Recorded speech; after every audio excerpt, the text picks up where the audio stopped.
Welcome back to the Firestone Grand Prix of St. Petersburg on another glorious day as we at Fox are delighted to bring you the opening race weekend of the 2025 NTT INDYCAR Series season. Pretty much all cars now out on track, and this session, folks, is going to be fascinating. Townsend James, we saw yesterday a lot of running on the primary hard tire. Not a lot of running, of course, on that softer option tire, but a lot of drivers reporting a lot of issues with it. Perhaps only one lap it's good for, and after that it just seems to drop off a cliff. Yeah, we had a nice opportunity to do some yachting with the Andretti crew last night.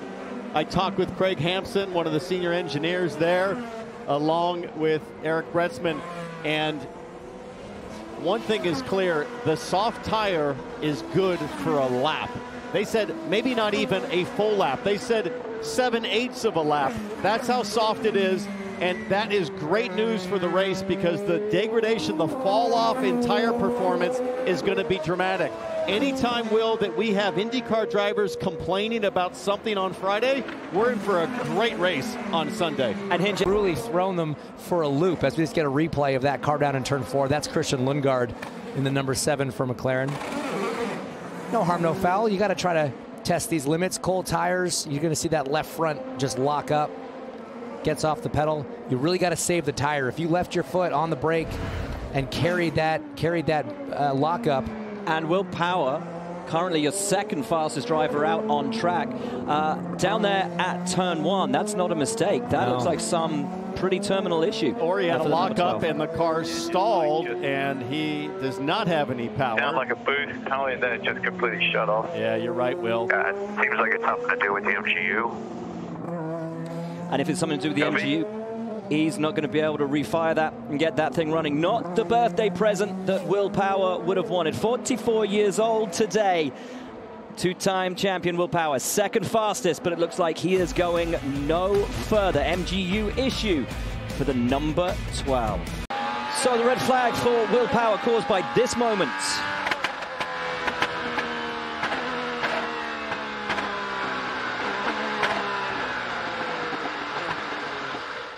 And as he pulls the clutch in, everything dies. Guys, what are we hearing there? I have to say, I didn't hear sort of metal on metal, like the thing's completely internally grenaded, but a lot of backfiring there. Could be electrical, could be fuel. Let's go down to pit lane. Jamie. Well, I talked to his strategist, Ron Merzuski, right now and said, what's happening? He said, we think we have a hybrid issue. What happens is when you lose all power, the safety mechanisms deploy. So they're working on that right now. Yeah, these cars, they have a lot of fail-safes in them, especially as you add that element of the hybrid as IndyCar did last year. You have to have all these different things to make sure that when something does go wrong, we don't blow up everything. So those fail-safes can kick in if it detects a problem. Hopefully it's something as simple as a little reboot, little Control-Alt-Delete on maybe an electrical system, but that sounded like it might be a little deeper. That felt more blue screen than anything to me, Chase. This guy, TK, he is now, of course, team principal, pretty much. Yeah, big promotion in the offseason. Gavin Ward out of that role at the end of last year. TK stepping up. I mean, he's gone from driver to running the entire team in record time. That face of Tony Kanon's is an unfamiliar one. That looks like a guy with a lot of new responsibility in his life. It is all business, totally serious. He probably doesn't even know the camera's following him right now, which is rare. He has his eyes on the prize, which is getting his race team to the very top of the IndyCar Championship this year. And look, there's no fiercer competitor than Tony Kanaan. I mean, it doesn't matter what he does. Obviously, a tremendously storied career behind the wheel. Once he stepped out of that, he's gotten big into sim racing. He's a triathlete. He's done Ironmans. This guy is used to pushing himself to the limit and trying to be the most successful at whatever he does in this new role, these new responsibilities. I think this is an environment where he can really thrive and help make this team a genuine championship contender. Let's take a look back. This is down into turn 4, big right front lockup, and tires are at a premium this weekend. They are tire poor. They are, and for Rahal, Letterman, Lanigan, I feel like this is a regular occurrence, braking issues in practice to start the season in St. Pete. Oh, and a stall. So local yellow right now. You see the LED board in the upper left-hand corner. We're on board with Santino Ferrucci. who is attempting a pass as Graham Rahal sits disabled there in the corner, and that will lead to a penalty which has been issued for Santino Ferrucci. Cannot pass under caution. All flags or yellow flag sectors, if you drive through it, that lap is deleted on timing and scoring anyway, so there's no motivation to go through it. So quick drive-through penalty for him as we go back on board with Rahal. And one of the new things for this year on that new steering wheel, any local yellow areas will show up as a yellow light on the wheel to warn the drivers just in case they can't see the panel. All flag. Of Robert Schwartzman in the second Prema. He had some radio issues yesterday, so not entirely sure what is going on down there, but only 26 drivers so far out on track, and Rosenqvist, I'm hearing, set that time on a new set. Some great shots here in Nolan Siegel. Even with the aero screen, you can see inside. Those hands are working furiously, James. We talked about Nolan Siegel coming into this season saying, I need to wring its neck a little more. He is definitely doing that. Big deal for this young driver to be in the top 5. I know it's just practice, but it's big improvement. Meanwhile, a car we haven't seen yet on track, the number 83 of Robert Schwartzman. Kevin, what's going on there?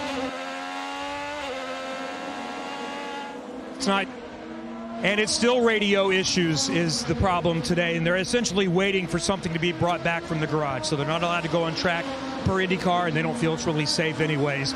So this is limiting the learning opportunity for the rookie. That's massively frustrating. I was talking to Piers Phillip down there at the team this morning. They've been working with Riedel on sorting those radio issues. He said Robert remained calm throughout yesterday. When he did get out on track, he looked quick and competitive, but this rookie driver in the rookie team not going anywhere at the moment. Recurring radio issues for Robert Schwartzman.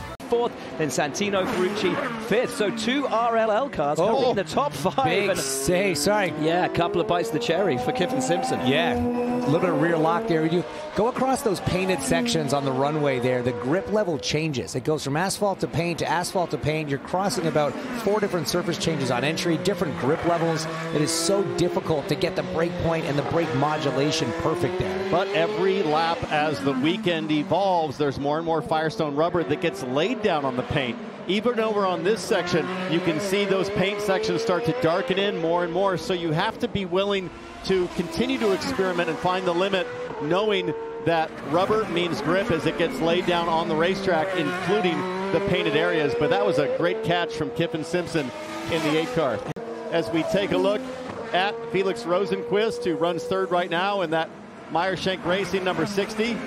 Shine down on the car with the Octane channel from Sirius XM. And once again, even though they've got a technical partnership with the big old Chip Ganassi Racing, MSR is leading the way right now. If you consider that a 5-car operation, Rosenqvist, the quickest of those 5, is, I mean, really impressive. How about Graham Rahal and Christian Lundgaard up there right now?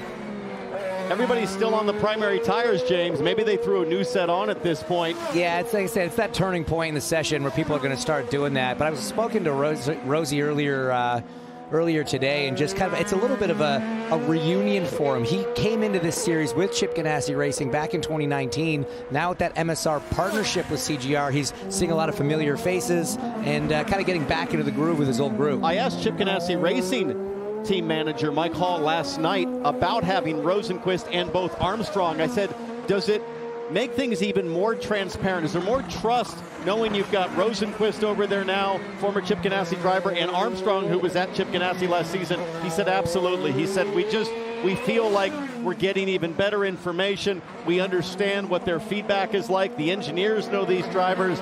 So it really is a tight 5-car unit in terms of debrief and setup. I know it's still practice, but Marcus Ericsson at the top of the charts with 12 minutes to go.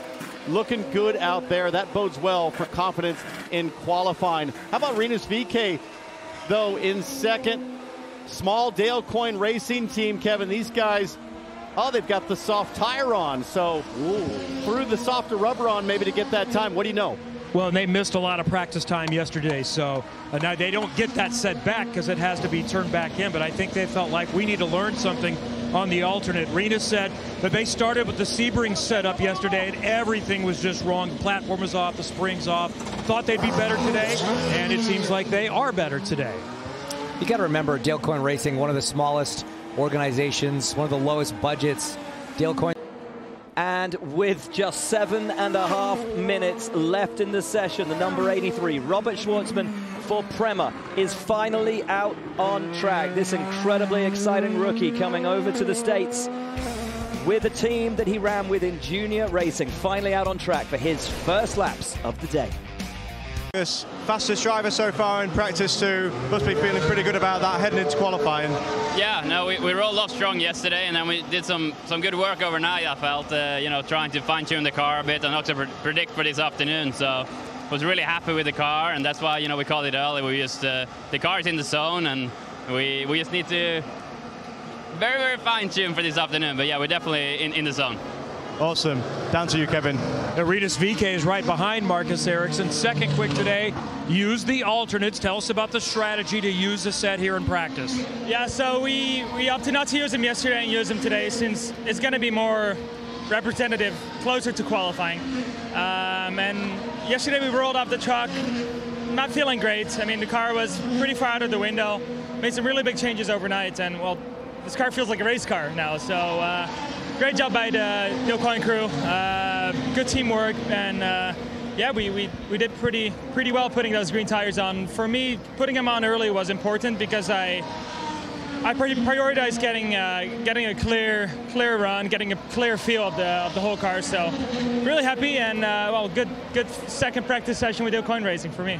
It's a new home for Rinus VeeKay. His debut weekend for Dale Coin Racing. Day 2 starts very well. You want to know how competitive the NTT INDYCAR Series is as things stand right now. Top 5 drivers represent 5 different teams. It's Andretti, it's Coin, Ganassi, McLaren, and Connor Daly.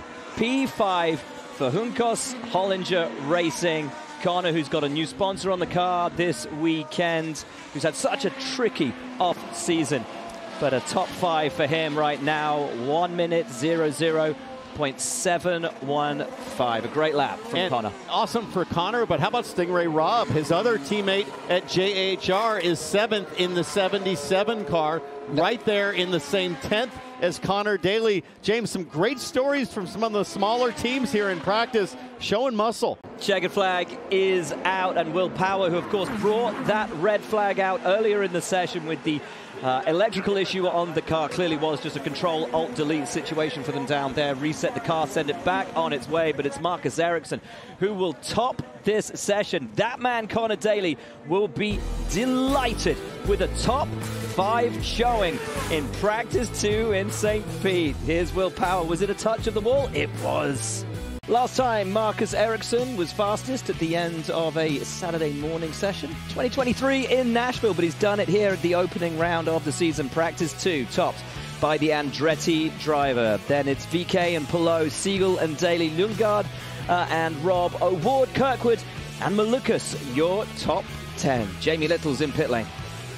And Scott Dixon is out of the car. I know you had a good run, got a lot of laps in, but a little frustration at the end. How frustrating is it when you get somebody that gets in front of you and stops your lap?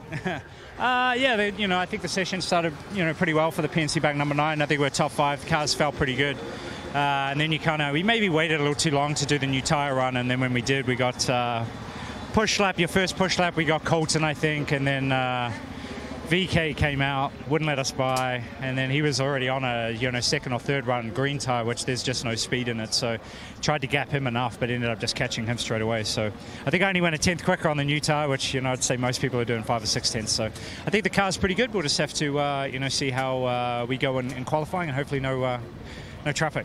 So it's a little different for you guys. You ran on the softer tire yesterday, so you take that data and you have to think about qualifying coming up at 2:30 today. What do you do with this practice? You mix those, what you learned here and yesterday?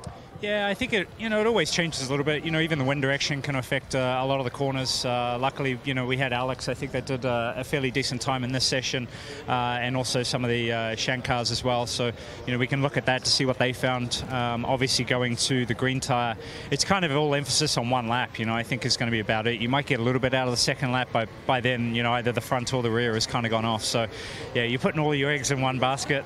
Be interesting to see how people split up tires. There may be a lot of cars actually that do 2 green tire runs in Q1, so that'll be interesting. All right, we'll see in a little bit. Kevin. Connor Daly was 5th quick in this practice, so what did you learn today that will help you for qualifying? Well, I mean, it's an interesting weekend so far, honestly. You see kind of the field jumbled up a little bit. It's actually really nice to have these rules to where we can run an extra set of greens, I think, especially for someone like me who really didn't get to run much last year on the road and street courses. So it's tough, man. One lap. Yesterday, it was a couple laps, but I think we realized that there is more there if you try to get the peak out of it in just one lap. But that means you have to be perfect. So you can't make any mistakes. You have to get everything out of it. And, yeah, it's a tough one, man. But, hey, shout out Fox, by the way. Thanks for being here. Thank you, Connor Daly. Down to Jack. I'm with Connor's teammate, Stingray Rob. Stingray, you set your fastest lap on the softer tire. Can you just describe your feelings about it? Yeah, I mean, it's pretty incredible. The jump from the blacks to the greens is unbelievable. Like, I think it's the biggest gap we've ever had in IndyCar from primary to alternate sets. You know, after 3 laps, it feels like a stick of butter. When you smear it on a piece of bread, it just disintegrates the tire. So it'll be interesting to see what it's like in qualifying. I think that everyone's going to be very tight like they are now, but it's really, really hard to get the maximum out of just that 1 lap tire. So we'll see what it's like, and hopefully we'll keep moving forward. I know not everyone ran the green in that session, but yeah, I'm feeling good. I think that we got to compromise one way or the other. Kind of got to pick a tire to be good on, so hopefully we pick the right one. Thank you. Stingray Rob, the coolest name in IndyCar. One of the coolest names in motorsport, Jack.